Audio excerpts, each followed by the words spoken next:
கர்த்தருக்கு ஸ்தோத்திரம் உண்டாவதாக. அப்போஸ்தலர் 12:5.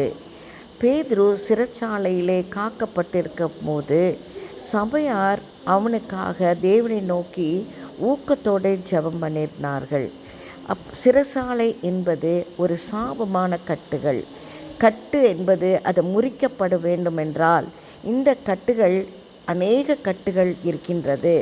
வியாதி ஒரு கட்டு, சாபக்கட்டு, பிரச்சனைகள், வீட்டின் பிரச்சனைகள் ஒரு கட்டு, மந்திரக்கட்டு, சூனியக்கட்டு, இந்த மாதிரி அநேக கட்டுகள் உடைக்கப்பட வேண்டுமென்றால், அது முறிக்கப்பட வேண்டுமென்றால் நம் தேவனை நோக்கி ஜெபம் பண்ண வேண்டும். அது மாத்திரமல்ல, அவரை நோக்கி நாம் துதிக்கும்போது, துதிகளானது கர்த்தரை நோக்கி செல்லும்போது, அந்த துதியிலே வாசம் பண்ணுகிற தேவனை நோக்கி நாம் ஊக்கத்தோடு ஜெபிக்கும்போது அந்த கட்டுகள் உடைக்கப்படுகிறது. கர்த்தர் ஆசீர்வதிப்பார்.